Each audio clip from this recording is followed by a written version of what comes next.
Sweet Carl, Ryan, what's happening, bro?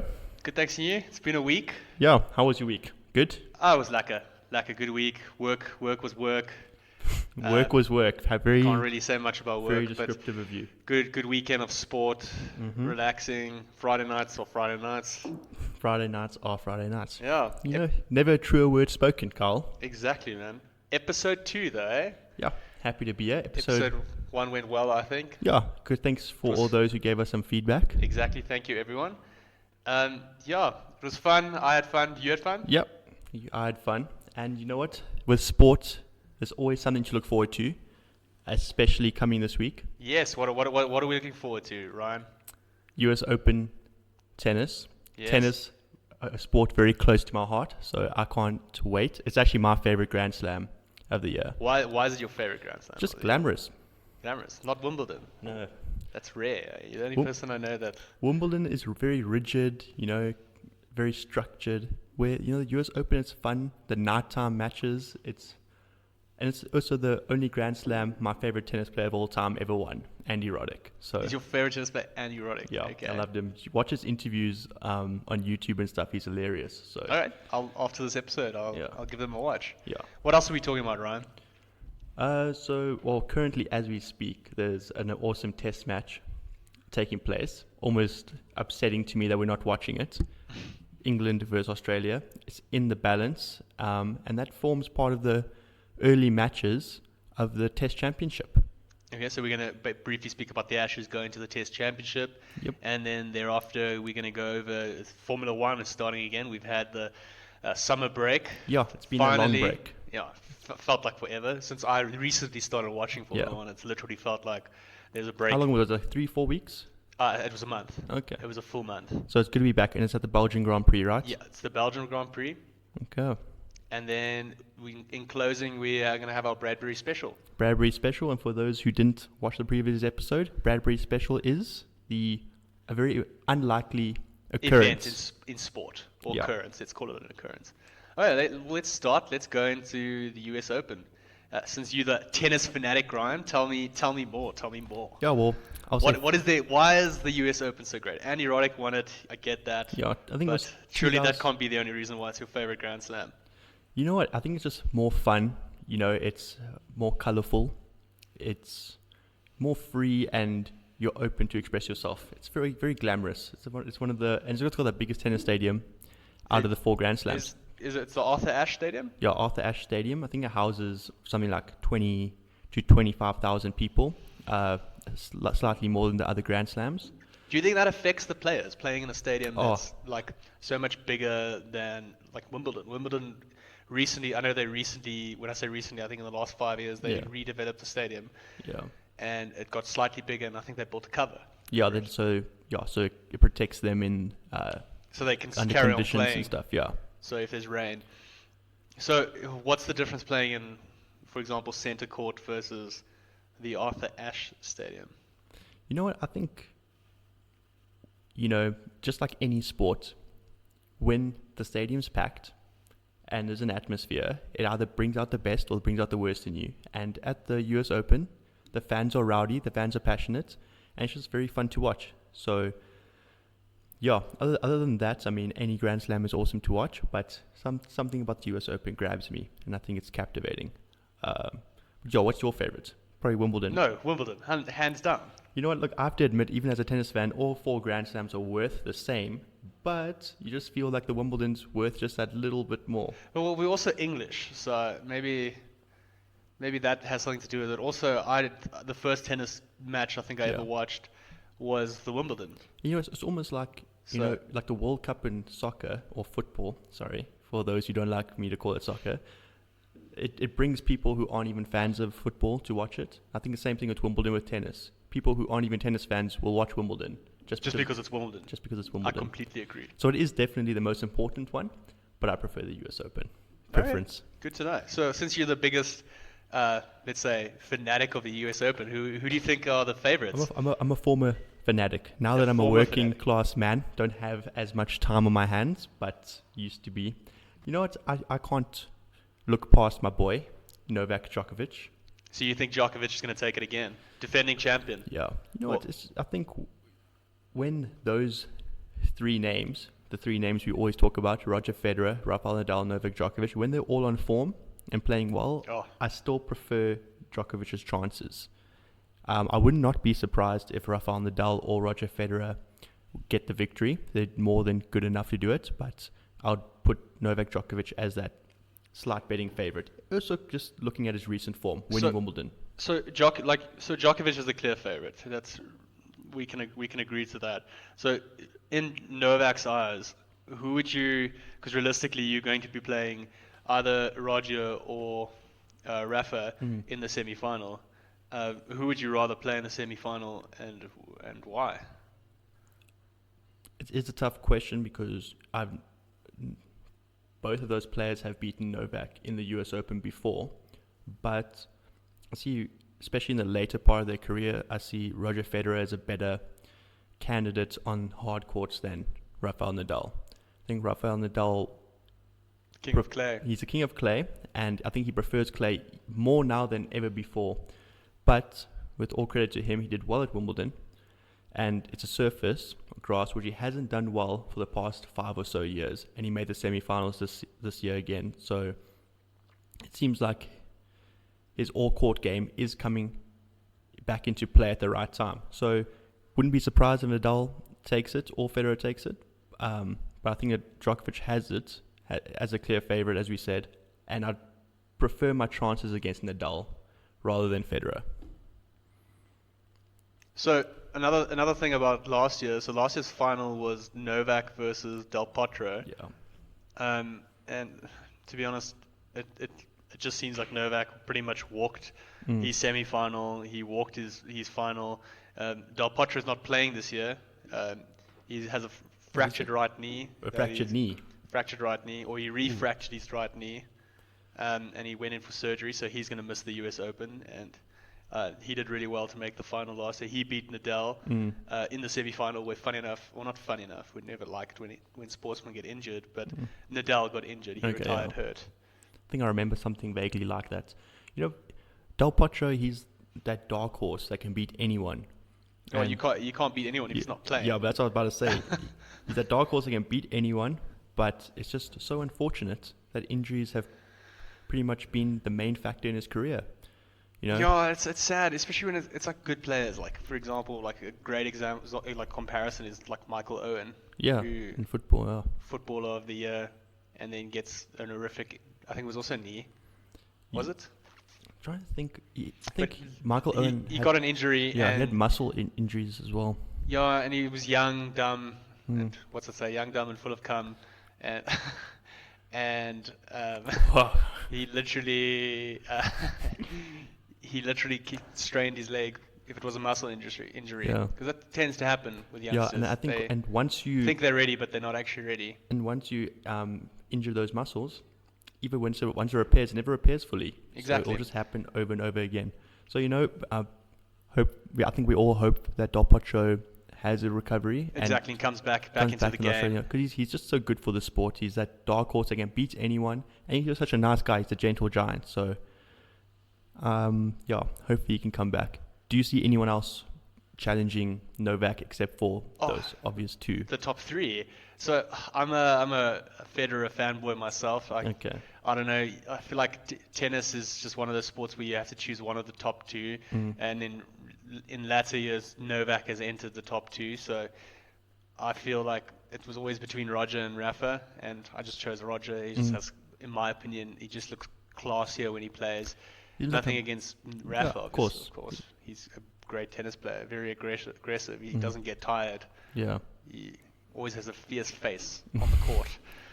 But yeah, he's a very aggressive player. I hope Roger wins. I'm a fanboy for him. Doesn't mean that I think he will. Yeah. I don't know. I really don't know if anyone else can maybe even compete against the top three. They're so far ahead. Yeah. I think it's definitely the gap in sport is just so big. It's almost like Ronaldo, Messi versus the rest. Exactly. Same thing in tennis. These three versus the rest. It's so easy to make football comparisons. But if just for those two, exactly. I think that's probably the sport we watch the most. So it's. Yeah. But for those who are looking for other names, we've got Medvedev, who I think recently won the Cincinnati Open. he beat Novak in the semi-finals. So youngster that, if not now. But like once again, like can we really vouch for those tournaments? Are the top tennis players giving their all in those tournaments? Yeah, so I mean, whether players give their all in those tournaments, it's always going to be a subjective matter. You'd hope that even if players play in a tournament not as renowned, they would still do everything they can to win. Do they do that?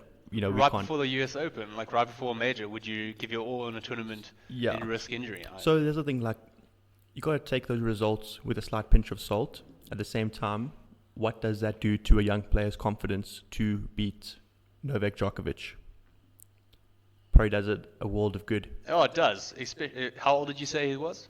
I think he's early 20s. Early 20s. Well, that's great for him. Another nice confidence booster. Hopefully he doesn't become too cocky. What was that? Kyrgios. What's his name? Nick Kyrgios. Yeah, the Australian. Yeah, he's one of the coolest players to watch. At the same time, one of the most frustrating players to watch. So I don't stand him. You don't like him? Yeah, he's a bit of a arsehole. I think people on the court. Not even off the court. Off the court, I get like it's a different persona. You can be who you are. But on the court, he just doesn't seem like a nice guy. Sometimes, have you seen him? Even when he hit that ball at Rafa, he basically chirped Rafa for having too much money. Oh, really? That's why he did it. Yeah. You don't know about that. And was that the one where Rafa was at the net and he slammed it into Rafa, aimed for his chest. So I watched the shot. I didn't see what he said. No, so basically what happened is after the game, it was Wimbledon, I think. Yeah, last Wimbledon. Rafa ended up winning. Yeah, obviously. Basically, they had like a press conference, and he says, no, he doesn't regret doing it. Oh, it's yeah. Like, he basically said that, and he's like, oh, if Rafa is too soft, and maybe like he said something about like he can go sleep with all his money, or basically saying he's getting paid too much. Fair enough. And you know what? No, it's not fair enough. But it's refreshing having these. He gets paid so much because he's consistently good. No, but it's refreshing having these brash characters that literally say what they want to say, and are just open about it. I mean, I'm not saying I like him necessarily, but I'll tell you one thing for free, based on what he's saying, I'm gonna watch him. Oh, let's have Twitter warriors. Let's sport be Twitter warriors again. Are you not gonna be intrigued by watching Nick Kyrgios' next match? No, I don't care at all. Really? Who is he playing in the first round? Obviously, I don't care enough either because I don't even know. Yeah, exactly. No, I'm not gonna watch it. I'm not interested in him. Yeah. Like you said, he's got a lot of flair when he's playing. Yeah. He plays like those cocky shots in between his legs. In between, like he did a couple underarm serves against Nadal. Who does that? Yeah, that's who serves so underhand to Nadal? So unprofessional. Guess what? He won the point. Yeah, obviously. That's unprofessional. So I mean, he definitely gets thrown in the mix as a dark horse, not to win. I don't think he's at that But point. for an upset. For an upset, exactly. Oh, that's a good call, I think. So he can definitely cause some havoc in the draw. I don't think any of those players want to face him. You're right. Because the thing is with Kyrgios, he's even said it before, he hypes himself up for the big players. He can lose to anyone, but against the guys like Novak Djokovic, Nadal, Federer, it's almost like he has a chip on his shoulder. It's almost like, I want to show you. And then he's beaten those guys. He's got a winning record against Novak. You know, he's played Novak twice, beaten Novak twice. That's incredible. He's beaten Nadal at Wimbledon before. He's beaten all these guys. But can he beat Roger at Wimbledon? That's the thing. Who knows? Can anyone beat Roger? Well, Novak can. Yeah. Incredible. Like one of the best finals, men's finals that we've ever seen at Wimbledon, with it going down to 12 sets apiece at the end. Yeah, in the final set Novak tiebreak. winning the last set. Notably, the first ever. Oh, points. So it's points, right? What? So you get sets and then you get points. Oh, yeah. And then you get match. Yeah. Point, set, match. Yeah, so, so 15 all, whatever, that's points. Then your game. Okay, so he won the last point, which made it 13-12. Yeah. He won it 7-3. Yeah, because that was the first ever final set tiebreak in a Wimbledon final. Because before, they just carry on playing games until you and it went forever. Until you lead by 2. But now, because they saw it as a disadvantage for people coming from the semis. Oh, no. But it happened that one year with the ladies where they went to like 20 sets or points. Well, most notably, Nicholas Mahou versus John Isner. John Isner ended up winning 70-68 in the final set. No, that's disgusting. So then you're pretty much exhausted. The semi-final. If that was a quarter final, you're pretty much you like tickets for the Yeah, semi. so I think so the previous year, our fellow South African Kevin Anderson made the final, but that's after beating John Isner, something like 20-something, 20 in the final set. And then in the final against Novak, he was exhausted. Yeah. Well, he was fatigued. Yeah, I would say he was exhausted. So that's, I think, a contributing factor to them changing the rule. So if it gets to 12-all in the final set, you play just a tiebreaker. So it's not just in the final, but no, it's in every single basically match leading to the final. And that's only in Wimbledon. So US Open we can have But yeah, in the US Open... You're telling me we could have a thriller that's going to have 30-30. Yeah, so But they're meeting each other in the semi-finals. Here's the thing about the US Open. Yeah. They're different to all the others where their final set is a normal set. So it ends as a tiebreaker. So if it goes to 6-all, then you have a tiebreaker. Oh, that's disappointing. So it's only Australian Open and the French Open that still go on to forever. Yeah, you're a book of knowledge, Ryan. You know a lot. You know, the Ryanpedia. Doesn't flow off the tongue, does it? The Carlopedia probably sounds a bit better. No, it doesn't at all. Okay. It doesn't at all. It sounds actually horrendous. But in closing with the men's, I think if people want to hear a couple more names that could spring a surprise, maybe Dominic Thiem beat Novak in the semi-finals for the French Open this year before losing to Nadal in the final. He's going in his 4th seed of this tournament, right? Yeah. So luckily he will have a fairly good draw. If he wins all his matches and Nadal win all their matches, they'll face off in the semis, I think. So I think if Nadal, they will face off in the semis. And then I know I said earlier, like, as Novak, who would you rather want to play against in a semi-final? And like, spoiler alert, if they both win all their games, it's going to be Novak versus Federer in the final.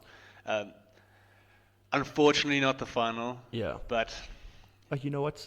If it ends up being a Federer Nadal final or a Novak Nadal final, it will still be just. It will still be a good final to watch. And then lastly, I think Alexander Zverev. You know, he hasn't proven himself in the majors. In the Master Series tournaments and smaller ATP tournaments, he's proven to be very effective and very competitive. In the Grand Slams, I don't even think he's gone past the quarterfinal stage. So he's got something to prove. And in the US Open, I think it's a tournament that will suit his game. You know, foster hard courts. So he does he not like grass, or then you say he's good. He's won tournaments on every surface. It's just, I think the Grand Slams, you know, it's BMT. It's part of the game, eh? I don't want to bash someone's BMT, but that's the only thing. That's big match temperament, by the way. Yeah. In case you weren't 100% That's the only sure. thing it could be, because I mean, how he can beat all the top guys in the smaller tournaments, but then on the Grand Slams. But it's where it matters. It's like it's like taking a World Cup penalty. It's not an easy thing to do. Exactly. Scoring a try in a final, or scoring a goal in a final. Exactly.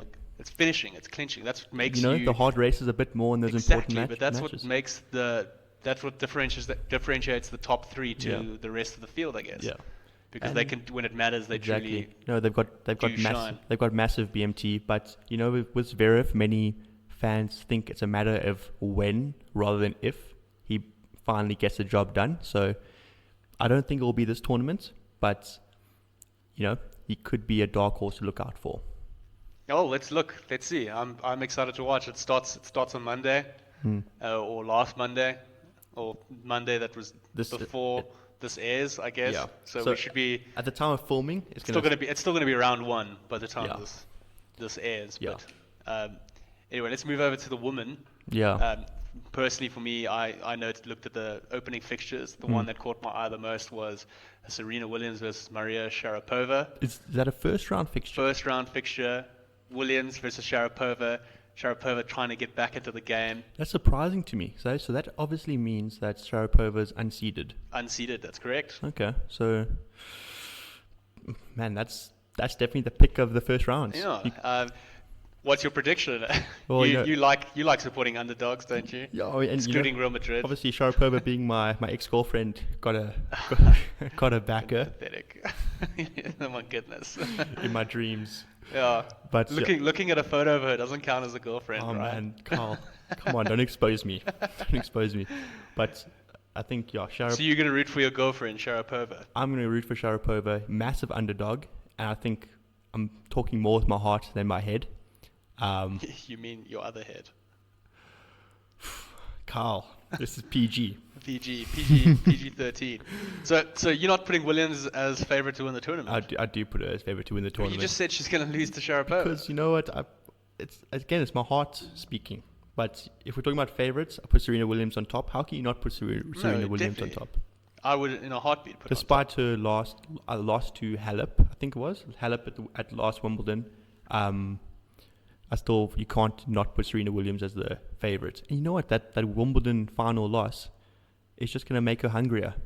And Halep won comfortably. It was 6-2, 6-2. I was very surprised. It wasn't like Williams got a set. It was just a comfortable victory for Halep. And you know, based on that victory, we also have to put Halep as one of the favourites. Oh, naturally. The last major she won, let's say comfortably, because in a semi-final she also beat Svitolina 6-1 and 6-3, which is also a comfortable victory. She's so solid, former world number one, and she's going to go into the tournament with so much confidence. So she's definitely another one to look out for. So you think it's going to be a Halep-Serena semi-final? It's, you know what, also with the women's game, it's so hard to name favourites because it's a lot more volatile than the men's game. The men's game, it's only three sets. That's actually a very good point. 3 sets, so you have less time you can make less mistakes. No, because I mean, against these top men's players, you'll often find maybe Nadal down 2-1, but and then his BMT just kicks in, and then he takes it 5-3, 5-2. Exactly. 3-2. What am I saying? 3-2. It's all right, Carl. It's clearly been a lovely weekend. We'll forgive you. So like you said, so the women's game, there is a better chance for upsets, and there's less top players to rely on. So in the men's game, Federer, Nadal, Djokovic, and Andy Murray in the past will get to the latter stages. Where in the women, it is a lot more volatile and a lot more upsets happen. And Serena Williams has been the only real constant that can constantly make that those final 2 rounds, the semi-finals and finals. So it's hard to pick a winner for the women's game other than Serena Williams. Because at the moment, we've got Osaka. I think the current. I actually wanted to bring up Osaka since you watch way more tennis than I do, and I, to be honest, I don't watch that much. It's pretty much exclusively Wimbledon and Australian Open because it's the start of the season. Yeah, that's pretty much exclusively what I usually watch. What do you think of Osaka's chances are? Because she won last year. She's the defending champion, and I think she won the Australian Open. So yes. I mean, 2 Grand Slams, very. Well, hypothetically, if she wins 2. So, I mean, she has to be a good. She has to have a good chance, but at least a contender. Her showing at Wimbledon was very disappointing. I think she went out in the first couple rounds or something. She didn't have a good French Open at Wimbledon, if memory serves me correctly. So, how that factors in to her confidence going into the US Open, it's going to be very telling because momentum is a big thing in sport.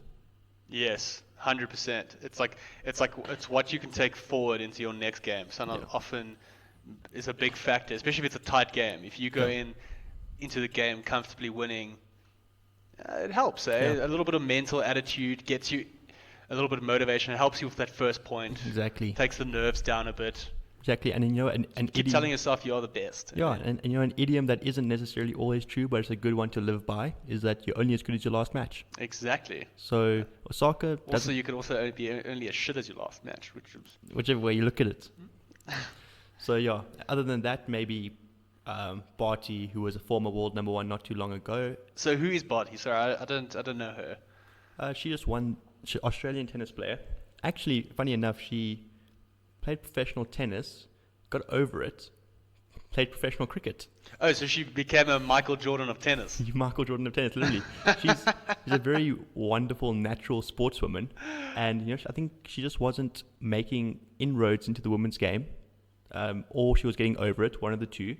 Quit, became a professional cricket player.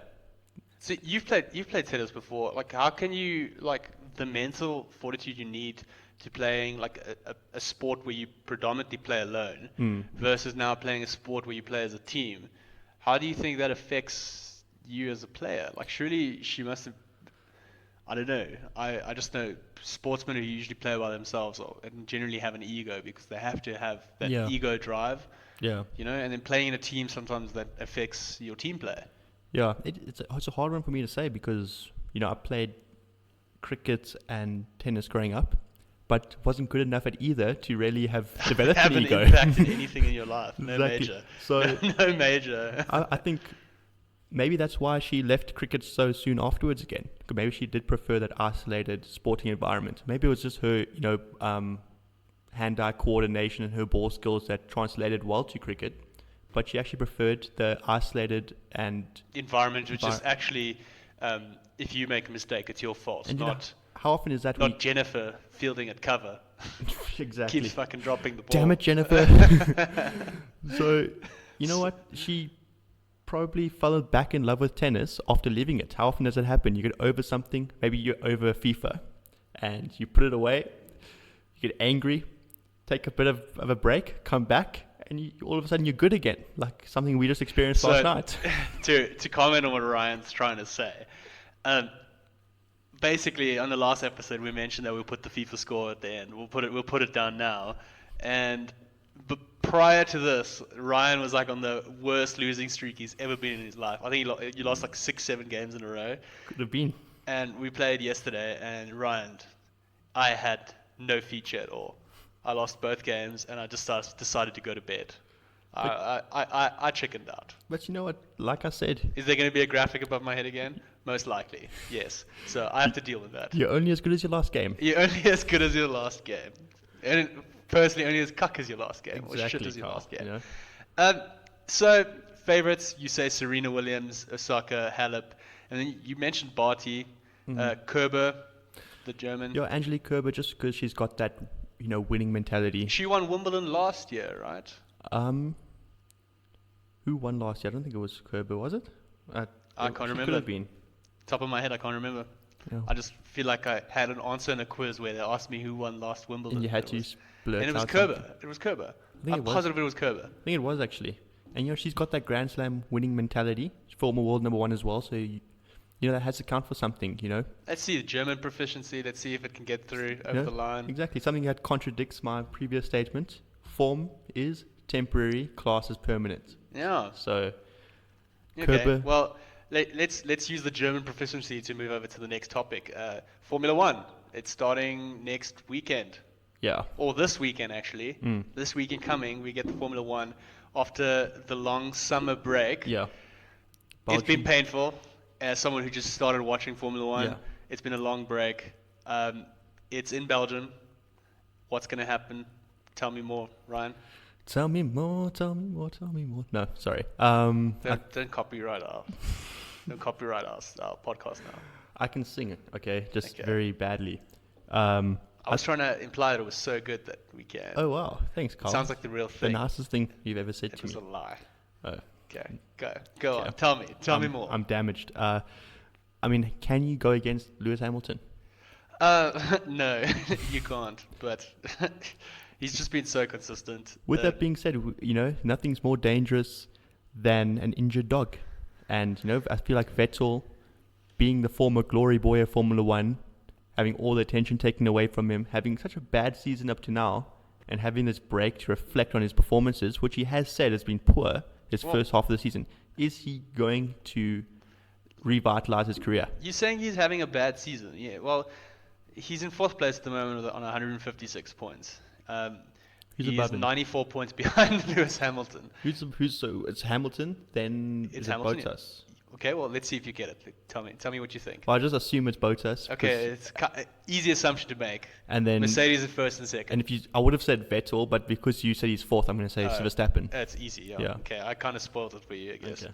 And then Leclerc is in fifth. Yeah. And then obviously Gasly's in sixth because Formula One is a 3-horse race. Yeah. And then basically all the other teams just are filler.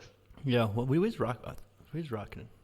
Raikkonen is ranked 8th at the moment, or placed 8th, on 31 points. He's my boy. And he's you're a fanboy, but you like him because of his Ferrari days. I actually like him.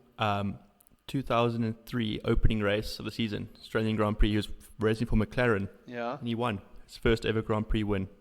And since that day, baby Ryan must have been so excited. Ooh, right. You know what's crazy is that young teenage Ryan. He also has a number 7. That's his number. And you have a number? Cristiano Ronaldo is also number 7. Okay, Ryan. Okay. Yeah. That's Just your, so interesting- now that makes interesting it fact, your it was- number. It was made. No, That makes it your number. my number is actually number 8, which makes no sense and has no relevance to that. I was just saying that Raikkonen and Ronaldo have the same number, and they're both my favorite sportsmen. Okay. Random fact that's Random useless. fact that actually no one cares about, but thank you. Thanks, Carl. Yeah, You know how to make someone feel good. I'm glad. Anyway, let's just look at like results going into this race. There has been a month break. Maybe that has an effect on drivers. I haven't watched it that long to actually say if it will have an effect on drivers. But in Germany, for example, was it Germany where? I think it was a Hungarian Grand Prix, wasn't it? Or So the last race was the Hungarian Grand Prix, Okay. where Hamilton, or let's not say Hamilton, but Hamilton and Team Mercedes pulled off one of the best finishes I've seen in my short racing watching stint, which is what did you not like that so far. much about it? He was like behind 25 seconds, and then they were like, okay, well, if you go into the pits now, I think Leclerc and Vettel were behind him. I can't remember. No, it was Vettel and Leclerc behind him. And then they said, okay, well, you're too far ahead of them. If you pit now, you'll still come out second. Yeah. So maybe you should pit now. And then, like with fresher tires, you could possibly catch Max. And they did it. And literally, he was gaining like on average a second to a second and a half a lap. One lap, I think he gained 2.5 seconds. And literally, as soon as he did it, Red Bull didn't jump ship and do the same thing. And he literally just got ahead. And at least Max, what he did is that as soon as Hamilton passed him, he literally went and changed his tires and he got fastest lap. So he salvaged his second place. He salvaged. Well, he made second place look less bad. Yeah. Let's say that, because he got a point for fastest lap. You know what? In Formula 1, it's impossible for the strategists to get it right every single time. What do you mean the engineers? The race? What are they called? Well, Are they called race engineers? Yeah. So you got the race engineers, but you also literally have people that are employed for strategy. Oh. Yeah. And you can't get it right all the time. Oh, definitely not. But what I've noticed is Mercedes get it right more often than not. Oh, well, talking about getting it right and getting it wrong, I feel like Ferrari have gotten it wrong so many times this season. And last season. So you weren't really watching. I wasn't really watching last season. But also last season is just sometimes, I always feel like fans, especially casual fans like ourselves, we always know better. Yeah. But sometimes you're seeing an obvious wrong move being made on the TV and you're like, there's no way this is actually happening. Or, they definitely know something that we don't. At one race, they screwed over Leclerc. Yeah. Solidly, they put Vettel into the pits and they said, oh, no, Leclerc, you have to wait, you have to stay out. And then Leclerc was ahead of Vettel. And you could clearly see that they were prioritizing Vettel's race over Leclerc's. But I guess it's because Leclerc's a junior driver. But still, that ruined Leclerc's chances of winning the race. So their strategies have just... And I feel like... Strategy A, I think the last race they called it Strategy A. Let's try Strategy B. And I don't know why they're trying to be cryptic. Yeah. And I feel like that hidden frustration where the team is, let's say, screwing up my race. When I talk about me, I'm talking about if I'm Vettel now, almost plays into your psyche. And then even when the team's not screwing up, you start screwing up. Cause exactly. It's almost like... It's a high-pressure sport. Yeah. Because Vettel... right now, I'm not going to say the same driver that I remember 3 or 4 years ago. He seemed so calm and collected. 3 or 4 years ago? Yeah, 3 or 4 years ago, so calm and collected behind the wheel. Now it seems like he's just making a lot more mistakes, whether it's his team or him. Do you think he's maybe feeling pressure from the young, great Charles Leclerc? Or because he had Raikkonen last year as his teammate? Well, just more experience and then... Even with Raikkonen... knew his place. He was even with Raikkonen last season, he was making a lot of mistakes. I don't know. I think he's trying very hard to find that former glory, and I don't think he can quite, at this present time, compete with Hamilton, and that might be frustrating. But who knows? I can't talk about the psychology behind a Formula 1 driver. So are we getting now? You're saying Vettel versus Hamilton? Doesn't I don't know. It just feels like Mercedes is so much better than Red Bull, Ferrari, McLaren, Race Force India. It just feels like it's not even a 3-horse race. It's a 1-horse race because it does feel like that, and that's why. Which I'm actually glad that you are going to Formula 1 now and you're enjoying it, because I feel like it's the worst time it's ever been. That's personally how I feel. I feel like you're only going to enjoy it more in the future. There was a period. It will be more exciting. There was a period, I think many Formula One fans will remember, between like 2003, 2007, where Raikkonen, tail end of Schumacher's career, Fernando Alonso, and right at the beginning of Hamilton's career, where you couldn't decide who was going to win that championship. It was so intense. I think recently, another awesome season or sequence of seasons was when Hamilton was facing against his teammate Nico Rosberg. They had such an intense rivalry where former friends become foes and bump each other in numerous races, and they wouldn't give in. And the team, they take each other out. Not on purpose, but because they were wheel to wheel and they did not want the other one to win. They, sometimes if you know that a driver's got the speed, he's got the place given to him, you don't really challenge him. You don't want to take yourself out. But those two would not give in with each other. That's quite exciting. It was very exciting. It was probably the best couple seasons in Formula One in recent times. And Rosberg actually won the championship and retired straight after. Yeah, you said it was too dangerous. I think that's why he wanted to get out the sport. He says, get out on a high. Yeah. I don't want to kill myself. And I think when he had a young family, so I think it always plays into your I'm assuming also this is high stress. The sport is like... I think that rivalry, I think he said at a stage, did cause a lot of stress. But you know what? The nice thing is he's retired and he only has good things to say about Hamilton. So despite the intense rivalry, it seems like there's a mutual respect. Okay. And just going forward is if we look at last year's results, basically, so last year Hamilton started on grid as number one next to Vettel, and Vettel came out on top quite comfortably. He won by 11 seconds. So I didn't watch the race. Yeah. So I can't remember it too well either. I can't tell you what happened that Vettel ended up comfortably winning by 11 seconds. Also, I can't remember the race. But I know these two. I saw a graphic earlier on. Hamilton and Vettel are very good on this track. They've both won 3 races apiece. Actually, more successful than them is actually my boy Kimi Raikkonen, but I don't think he's going to do too well considering he's in the Alfa Romeo. But Raikkonen's won 4 times on this track, and Vettel and Hamilton have won 3 times apiece. So they're very evenly matched on this track. And you get the feeling Ferrari have something to prove. So I think that might close the gap a little bit, but I'll still put Hamilton as the favorite. But you know what? Just because I'm going to live life dangerously, I'm going to say Vettel's going to take it. Vettel's going to take it. Mm-hmm. He won last year, so he's going to be the defending champion. Yeah. And what about Max? Do you think Max has a chance? Of course. The races. It seems like the race is a lot of straights. Basically, bend 1 to I obviously don't know the distance, but there's a straight, and then it's got a small bend, and then there's another long straight where there's a speed trap, and then there's a lot of turns. I don't really know what I'm speaking about, but hey Carl, what do you know? There's a racetrack with straights, and bends, straights, and corners. bends, corners, very swerves, very informative. Don't really know what to call them. The long straights and stuff. I think you were talking to me early on. You said that might favor Ferrari. I'm not sure. I don't know. I just always hear them say Ferrari is better on the straight. Yeah. Good. So hopefully that bodes well for Ferrari and for Vettel's chances. I don't mean to always neglect Leclerc's chances. I just can't help but feel that there's more pressure on Vettel.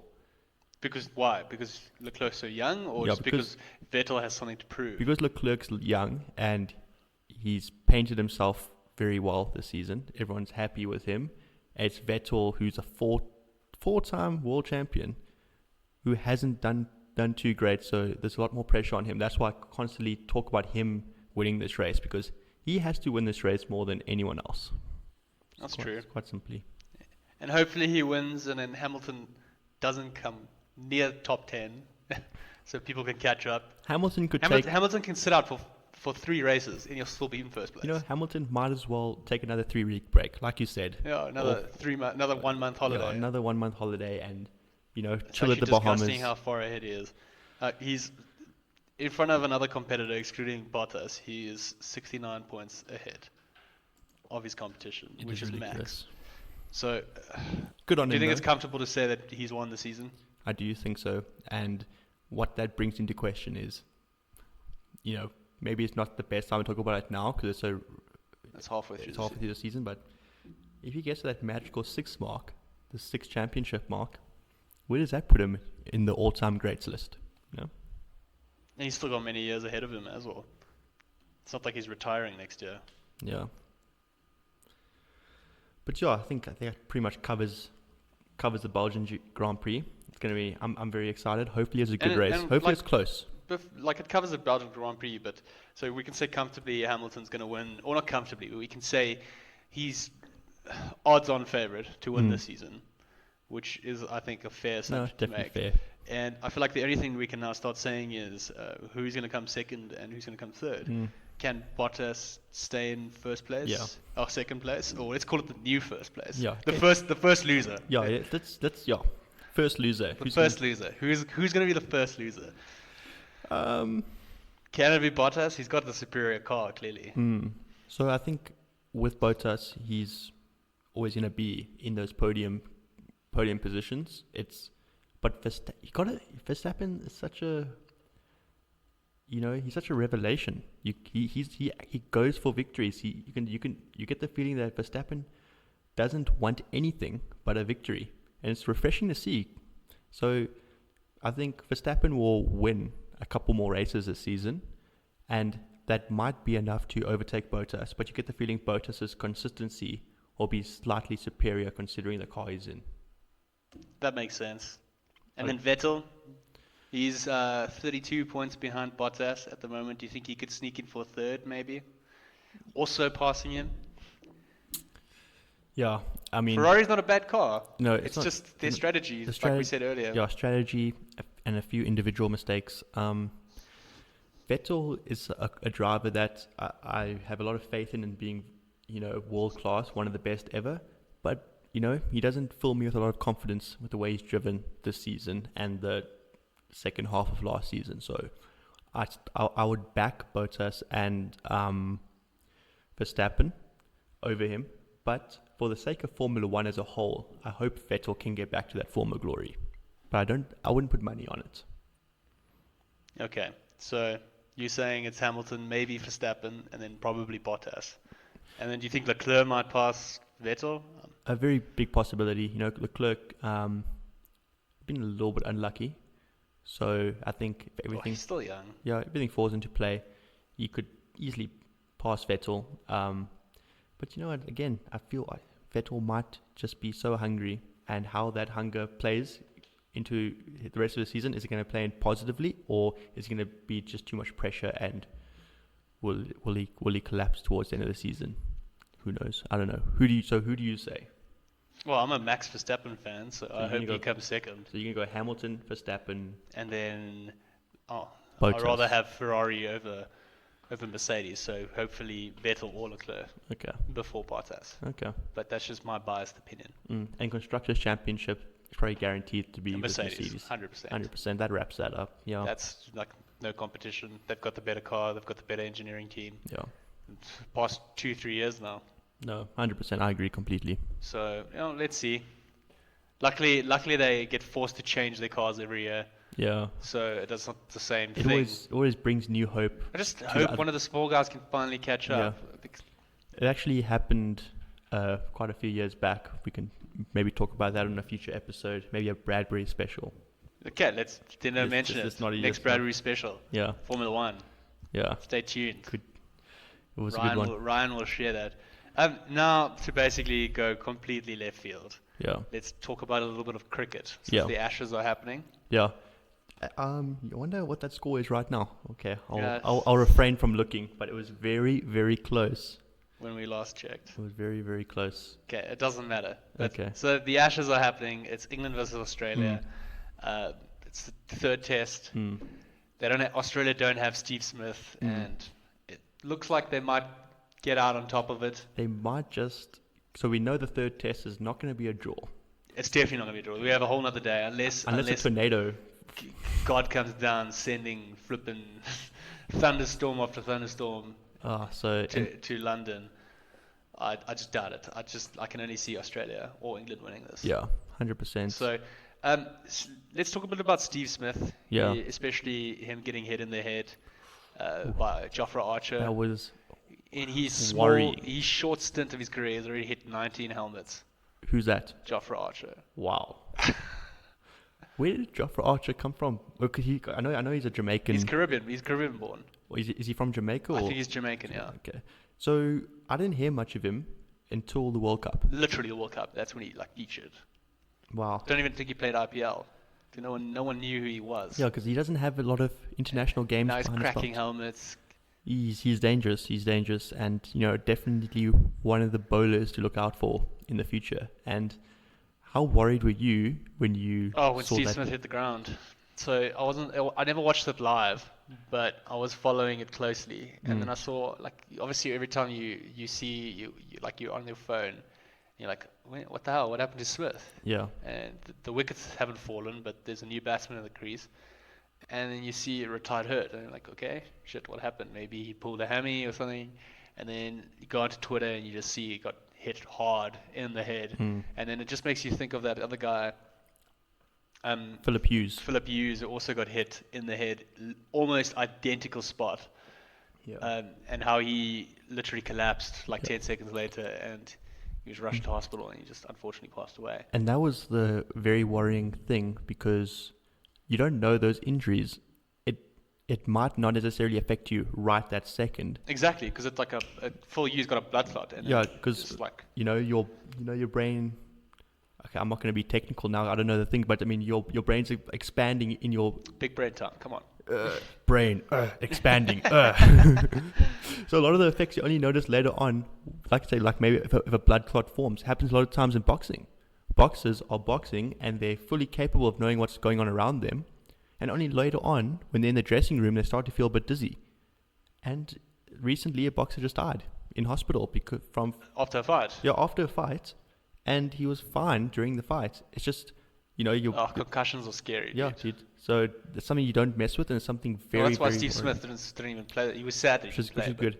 I think the one nice thing, I say nice thing in inverted commas because it's still a brutal injury, but it seemed like he got hit flush on the neck. No, bro, it was exactly the same place. Really? Yeah, because he went like this, dude, and he also doesn't have one of those guards. Yeah. They must invented those guards for the batsman after full use got hit. He doesn't have one. Oh wow. What the hell? So you're saying it's very similar. I think he just got hit slightly lower. Yeah. But they said, you can get hit on the same spot as full use did and not die. Yeah, it was just sad, unfortunate it was just a incident. freak turn of events, I guess. But super chuffed, not only that Stephen Smith will be okay, but also that he's back in international cricket. Yes, I'm actually stoked about that. Hopefully no more ball tampering. Yeah, I'm a massive Steve Smith fan, and who isn't, dude? He's literally the greatest test batsman that there is right now. 100%. I agree completely. Maybe Kohli comes close. Yeah, I think. Yeah, so who is on that level? Steve Smith, Kohli, maybe Joe Root. Kane Williamson, definitely. Then formerly you could say A.B. de Villiers was there. One of the most entertaining cricketers to watch I think the world has ever been blessed with. Yeah, I mean, I think he definitely helped change. He changed the style of Test cricket and one-day cricket. Yeah, I mean, it's something just thrown around loosely, like you change the game.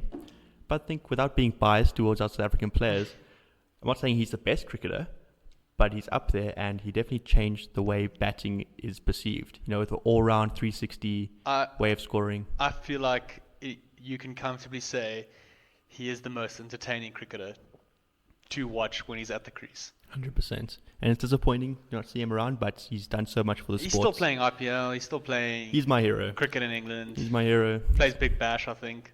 He's going to probably play Big Bash next year. Yeah. So, A.B. de Villiers, sad we can't see him in green and gold, but you can't not respect him. But how good he is. Despite him being retired, at least we have these superstars such as Kohli, such as Williamson, Steve Smith to look upon. And Steve Smith has been said to be, I'm not saying this is true, because we've got greats like Sachin Tendulkar and Vivian Richards, etc. But they're saying he's the best batsman since Donald Bradman. Oh, I know. I read that article too, and you know what? It's close. He's really good. Yeah. I always say, like, you got to wait till they're at the tail end of their career, because he can go through a very bad spell and then retire with a average of 50, which is still good. At the moment, you have to hurt him to get him out the crease, dude. Yo. Like, And that's how good he is. He still came back in. Sorry? I don't know why he did. But and then he went out like 10 runs later. I think he's not a stats player, clearly. No. I think if he was a stats player, I don't think he would have gone out. But he's clearly, he plays for his country. Yeah. He's patriotic. He went out there to try and basically still try and win the test for Australia. Yeah. It ended up being a draw. Maybe it wasn't worth him going out and just risking further injury. Yeah. Patriotic. It sucks for him that he's not captain anymore, but I guess he doesn't deserve to be captain after the whole ball. Yeah, and who knows what the future lies. No, he's never going to be captain. Never going to. They still said after Cricket Australia still said him and Warner will never be in a leadership role in Australian colours ever again. So you live and you learn. What I am glad, I think the public perception of him and Warner has been okay. It's got better. The boos have toned down a little bit. Not in England that much. Because I think people just know that we can all be assholes. It's a little bit boring after a while. It was really. I enjoyed it during the World Cup, but now that the Test matches are happening, it's just a bit much. Yeah. That it's booing constantly. Another thing people were saying is, like, did the England team react appropriately to Steve Smith falling when he got hit in the head? I just think. Because some of them were laughing and giggling. Really? But it was, I don't know, I feel like it was nervous laughter. I heard some fans were actually booing Steve Smith. Yes, after. It was a little crazy. I don't know. I feel like you can compare that to when Graham Smith broke his hand and he came out to bat. And I think it was in Melbourne. And I still remember, like, Ricky Ponting was like looking, he's like, what the fuck? Dude, what's this guy doing? One of those, like, moments, because cricket does that to fans sometimes. It can bring a bit of emotion. I know. You're seeing your captain coming out as the number 11 because he retired. Well, he left hurt early on in the innings. Comes back out, or did he retire hurt? Or did he retired hurt and then he came back out? Or did he just not bat that innings at all? Oh, dude, I can't remember. Either way, bottom line is he came in number 11. No, he broke his hand batting, dude. It literally got clapped by a ball. I'm just wondering if that was the previous innings. I can't remember. But anyway, if it was a previous innings, he wouldn't be able to bat in the second innings because he wouldn't have been fielding. Yeah. Isn't there a requirement that you have to be out on the field for a certain amount of time? Could be, yeah. If you want to bat. I think you're right. Well, then again, maybe he came in at 11. Maybe that rule doesn't apply if you come in at number 11. I think either way, I think you're right. I think he did just retire hurt, and then he came in right at the end. Yeah, he broke his hand. Yeah, he did break his hand. And I think South Africa ended up losing by like 8 runs or something. Dude. 9 runs. It wasn't necessarily runs. We only had to bat out 10 more balls. 10 more balls. That was it. It was something or like 2 overs. Dude, it was sad. But it was a heroic moment for Smith, and that's why you always live long in South African cricket fans' memory, because I think every cricket fan. He was batting with one hand. And look at that. Like, that was in Australia, and the Australian fans. We also have a rivalry against Australia, South Africa versus Australia, and Australian fans clapped him off. Dude. Yeah. They clapped him on and clapped him off. I feel like it's a similar situation with Steve Smith. Is just a little bit of respect and decency. Yeah. I mean, you got to fellow human being. You could differentiate. Are you a fanboy or you're a fan of sport? That's true. If you're a fan of sport, then you respect. You clapping Steve Smith back on the field. 100%. Yeah. And if you're, I'm not going to bash the English fans, because I'm sure many times they do show respect. Maybe they didn't actually know the full story. No, but surely you do. There's a big screen. We're not living in the 80s anymore where there's no TVs. You can see on the field. They showed the replay. Yeah. They knew that he got hit, and they know what happened to full use. It's poor form. There's no other way to go about it. Nothing. I think. So let's hope that gets erased from the game. Let's hope he plays in the 4th game. Let's hope he feels better. It looks like Australia are going to win the test. Oh, what's the score at the moment? 286 for 9. It's pretty much done. Okay, done so Australia 2-1 up. Yeah, 2-1 up. No, 2-0 up. Sorry. 2-0 up with 2 tests remaining. England can only get a draw. I think Australia are going to win. And this forms the early stages of the greater story, which is the Test Championship. Yes. The first Test Championship. And who do you think is going to win? Dude, it's so early to say. I'm actually annoyed. This Test Championship should have happened 8 years ago. When we had a good team. When South Africa had the best team for 8 years Yeah. almost. And now we're just going to this dip of, not that we don't have players, it's just all our experience is retiring. From being fast bowlers to great prolific test batsmen, Amla, Duminy, Dale Steyn, they're all retired pretty much at the same time. And not that I would say Duminy or Amla were at the best of their career now when they retired, but still it's that gap in the team. You have that experience that is now gone. I don't know. I don't think South Africa are going to win it. Like It's most likely, in my eyes, England, Australia, or India. Yeah. Easy way to do it, but it's like the easy assumption in cricket. If you say England, Australia, India, and you close your eyes for 4 years, you can still say India, Australia, and England, and you'll probably still almost hit the target. I do agree. It's going to be between those three sides. I'm going to narrow it down a little bit further, and I'm going to say it's between Australia and India. But once again, you can't decide a team's fate after one game. We made that mistake with Man United versus Chelsea. Exactly. You can't decide a team's fate. Have just lost to Crystal Palace in one game. You can't do it. So it's not. By all means, exclude England. It's not. They have a great test side. Yeah. No. Young test side, but great test side. Yeah, and and England are the joint World Cup winners. So. Exactly. So joint World Cup. They should be joint World Cup winners. So they've got a good chance. Ryan, I think in closing, let's bring up our great Stephen Bradbury special. The GOAT, Stephen Bradbury. Who's it this week? You can share.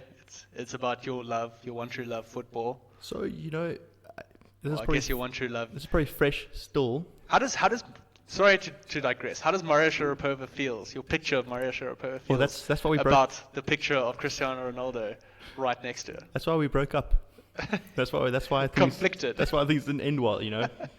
End of the day, Ronaldo just holds that special place in my heart. So, good times with Maria, good times, but we had to call it quits. Because of Cristiano got in the way. Yeah. And speaking of football, today's Bradbury Special, something that's still fresh in our minds, fresh in sports fans' minds, is the Leicester City win in the 2015-2016 season. Carl, what do you remember of that season? You know what? I just remember Leicester City being basically like an old Man United, where the games they should have lost, they won. They just flippin' somehow won in the last 10 minutes of the game. Like, it was a draw. Not that it was a loss. It was a draw. And then Mahrez or Vardy just did something like exceptionally great. They had Kante as a central defensive midfielder who, thank God, Chelsea grabbed up the next season. Biggest win. Best signing I think Chelsea have made in the last 8 years. Agree with you, 100%, yeah. Best signing we've made in a long time. He's literally made his money's worth. Yeah. He's such a workhorse. Yeah. And he was a major factor to why Leicester City won that season. And they often didn't. So that season, he was regarded as a great addition to the side, but his influence on the side wasn't as appreciated as the Vardy and Mahrez influence. That's the issue about not being the goal scorer. The goal scorer. But then when he went you don't see the workhorse. When he went over to Chelsea and they won, people realized, Kante is... he's the reason why Leicester won. And he ended up winning Premier League Player of the Year, which was nice to see a CDM actually win it, a defensive player, because it's typically the strikers and the attacking midfielders who win it. 100%. But Ryan, we're not getting to the point. Why was this such a freak occurrence? Yeah, why are we putting this as our Bradbury special? So to add context to this win, in terms of winning a league title, especially in the top leagues, there's always only a few teams that have the potential to win a league. It's always the same teams. And not only is it the same teams, but you'll never ever see a bottom half team from a previous season winning the next season. It just doesn't happen, especially in modern football. Very rarely. Especially in modern football. Leicester City were bottom of the table the previous season at the halfway point.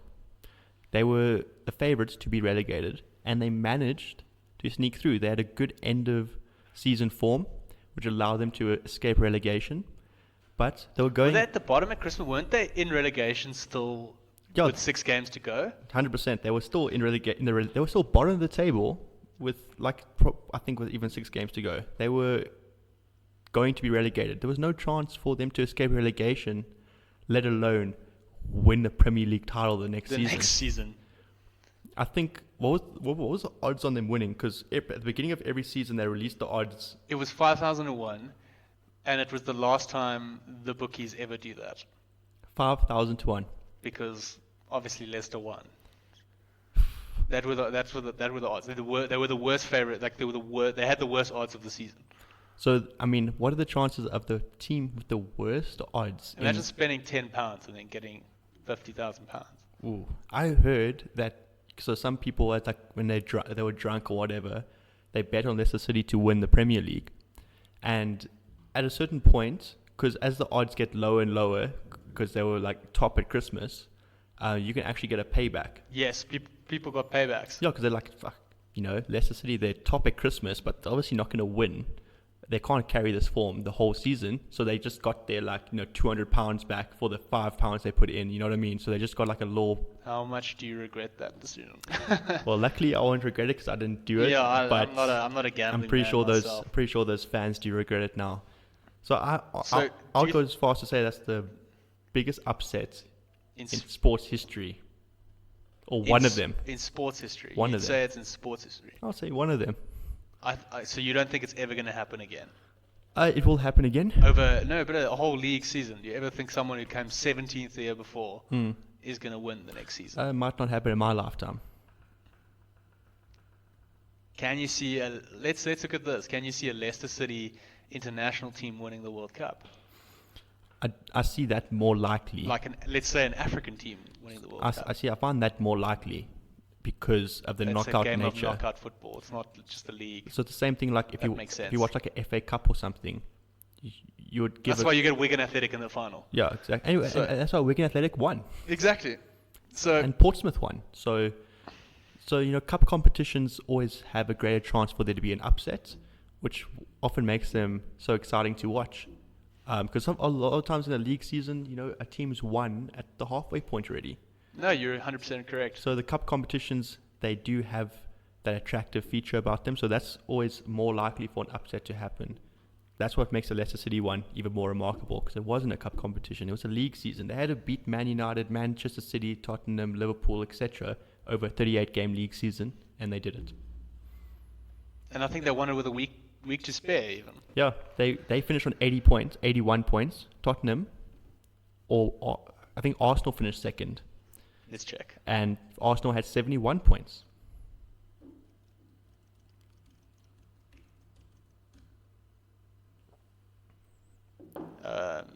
Sorry. I think it was a 10-point gap between Leicester City and Arsenal. Surely not. It wasn't that long. Which is quite a dominant season. I remember that because I was still watching Chelsea play Tottenham. Yeah. And in that game, was it Tottenham or Arsenal? No, Tottenham versus Chelsea. Yeah, it was Tottenham versus Chelsea. And if Chelsea won that game, then Leicester won the league. If they drew the game even. Even if they drew the game. And I think Chelsea ended up winning. So they won by 10 points, you were right. So they won with almost 3 weeks to spare. That's a dominant Premier League victory for a team that was relegation threatened.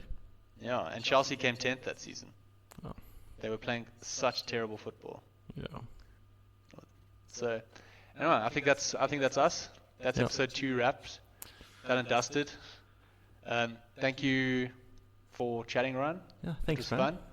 And thank you for watching, guys. Yeah, till next time. Till next time. See you next week. Cheers. Cheers.